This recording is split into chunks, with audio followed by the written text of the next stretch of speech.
Hello, welcome to Healthy Living with Vincent, Healing by Design. First of all, I just want to thank all those who have been following me in this series, those who have made comments, those who have liked our videos.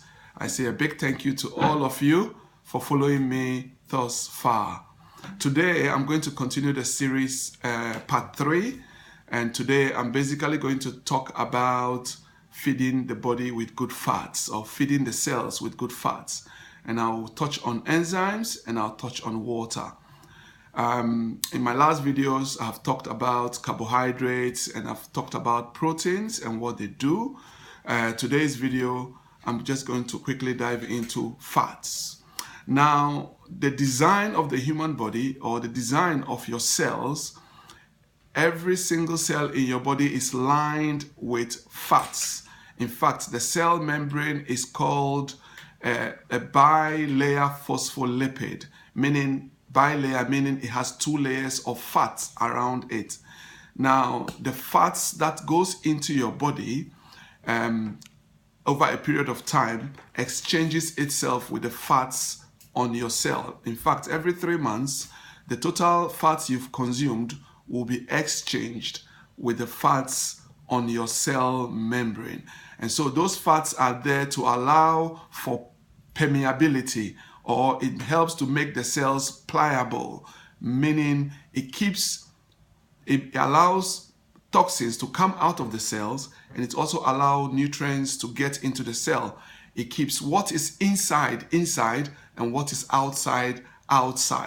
It is very vital for your health that your cells are very permeable. They are not rigid. And so those who are eating the wrong kinds of fats, like saturated fats, fats from fast foods, fats from processed foods, candies, crackers, chips, all those things are made with saturated fats.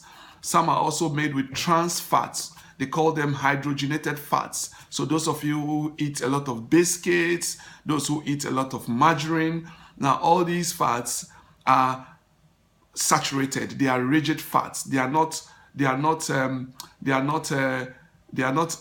allow things to pass through the cells very easily. So basically, when I talk about saturated and unsaturated, all I'm saying is that if something is unsaturated, basically if you consider a sponge and you dip it into water and you pick it up, it gets saturated. That means nothing can go in, nothing can come out of it until you've actually wrung that sponge and the water is out. Then it becomes permeable. Now, in that state, it's unsaturated, So it is vital what kinds of fats are going into your body.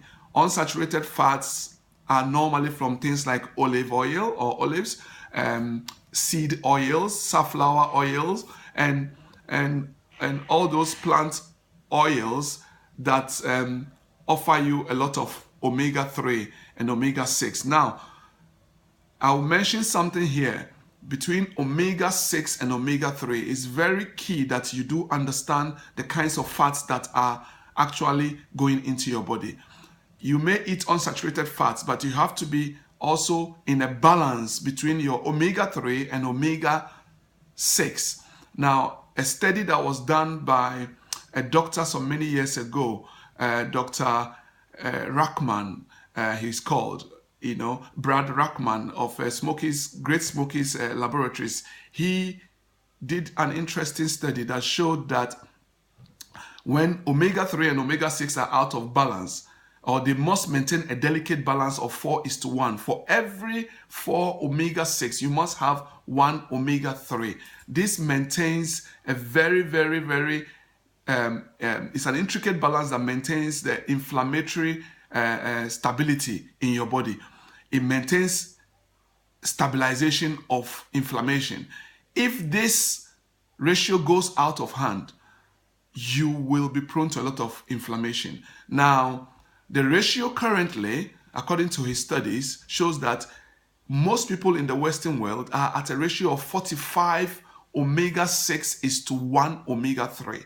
Now, this is a very, very highly inflammatory state that is leading to a lot of problems like IBS, like autoimmune diseases, like cancer, like eczema, psoriasis, and all the inflammatory problems that we are seeing today is simply because omega-6 and omega-3 are out of balance. What we need to be doing is to now put more omega-3 into the system. Now, omega-6 mostly is from vegetable oil. Most of us concentrated so much on vegetable oils in the 80s to the point that everything was corn oil, this oil, that oil. We were eating so many vegetable oils which are very high in omega-6 and not omega-3. Your omega-3 comes from fish oils or from flaxseed oils. Now, these oils you must consume on a daily basis to help offset or bring back the balance of 4:1. Anything outside 4:1 is you are prone to inflammations. You don't want inflammations in your body. So I would advise that when you eat, try and incorporate some omega-3. Now, omega-3 can be bought as a supplement, but be careful when you buy omega-3 simply because a lot of the omega-3, they don't do them very well. They keep them and they go rancid, especially the ones from fish oils. They go rancid and people consume them and it gives them stomach problems. The omega-3 you buy must have vitamin E in it to prevent the rancidity. It must also be microdistillate. Microdistillation means they distill the oil and then they leave the impurities like mercury behind, and you get a better source of omega-3 in your body. So it's very key when you buy your omega-3, make sure you get a good source of it, or eat a lot of fish like salmon that has high amounts of fish oils. Fish oils are very, very good for your skin and for people who suffer from arthritis. So your oils are very important. Your cells need them to allow for nutrients to pass through, to allow for the cell walls or cell membrane to be fluid, or to improve the fluidity of your cell membrane. So it is very, very key that you put some omega-3 on a daily basis in your system. And the time will come when I'll show you some very good sources of omega-3 supplements to be buying, which I use and I share with my family as well. The next thing I want to talk about is enzymes. Now, enzymes make life happen. Enzymes are found in plant foods.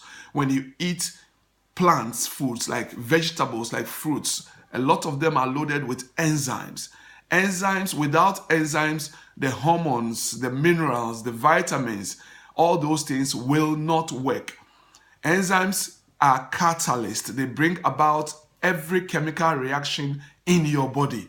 And so when you eat from a plant source, you get a lot of these enzymes. Examples are like proteases. Proteases will break down proteins within the body. When you consume them, even when bacteria and viruses and all these parasites are in your body, a lot of them are made with proteins. So consuming a lot of proteases from plant source will help break down some of these bacteria, and you will not find yourself always sick. The overload of these parasites will be reduced and you will be healthy generally. You see, so it's very important that enzymes are going in, and that's why I encourage people to eat food or diet that is plant-based more. More of such things will give you the things you need. Some enzymes like lipase would also help reduce the workload on your pancreas, on your liver, and on your gallbladder. They'll break down the fats for the system, so your gallbladder doesn't have to be working so much trying to produce or excrete bile into the digestive tract. No. Why? Because you are consuming a lot of lipases that break these things down. So it's very important that you have enzymes going into your daily meal. You can also buy enzymes, as supplements and take them, and that will help you generally stay well and keep good health. Finally, today will be water. Drinking pure water. Now, water, your body is made up of 60% water. So it is very important that your cells receive good, clean water every day.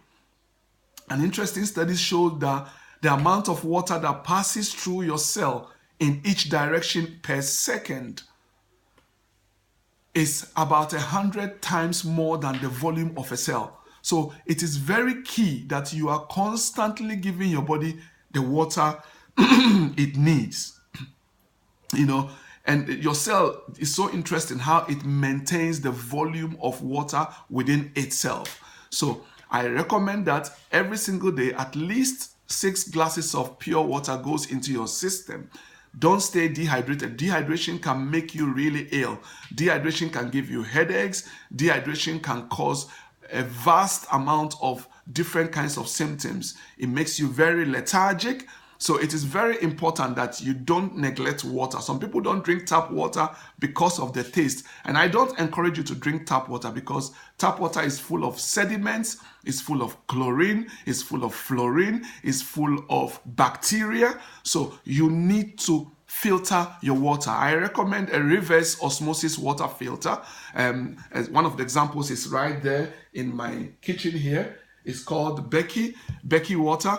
Now, Becky filter, it is very good. It is a reverse osmosis water. It removes fluorine from the water. It removes the chlorine from the tap water. Then you can drink it. So you can give your body clean water. And the taste is absolutely fantastic. We've got filters that we can introduce you to. If you subscribe to this channel and make a comment, I can actually introduce you to personal filters that you can actually buy for your own health, and that will keep you healthy and make your cells breathe and have the good hydration that it needs. So in a nutshell, we have on this series finished feeding the cells or promoting cellular health through feeding. The subsequent videos will be how to protect and how to cleanse. Now, I will conclude by saying that feeding your cells is so important. And I've taught you how to feed it with proteins, how to feed it with carbohydrates, how to feed it with good fats, enzymes, and water. I've already mentioned the need to exercise during the time of feeding your cells. Why? Because your oxygen needs to be activated to be able to break down the food that you feed your cells with to release you with energy. Now, these things might sound very simple, might sound very foolish, but remember, Bible says that God has chosen the foolish things of this world to confound the wise. He has chosen the weak things of the world to confound the mighty things. 1 Corinthians, in the book of Corinthians. Now, it is very key that you don't take these things as foolish. They may sound foolish to you, but they are the things that actually bring the healing back. Your body is designed to heal. Even if you don't agree with me, ask your doctors or the surgeons, when they cut you open and they do all those operations, they can only do it because that cut that they make, or that incision they make on your body, will heal. If that healing wasn't possible, no operation on earth can ever be possible. So I encourage you to understand that your body can heal itself. What you need to do is to provide it with the support it needs to bring about that healing. Don't go for treatments that compromises your body's ability to heal itself. It is not the right way. It might sound foolish, but it's not the right way. The right way is whatever treatment you go for, make sure that ask the question, does this treatment help my natural healing mechanisms that is already in my body? If it does that, then that's the treatment you should go for. If it compromises it, then I'm afraid it might not be good for you in the long run. I appreciate all of you. I thank you for staying tuned to this channel. And as we come to the end of feeding the cells at the cellular level, we will be diving in the next video on how to then protect the cell, how to cleanse the cells, and I assure you it's going to be very interesting.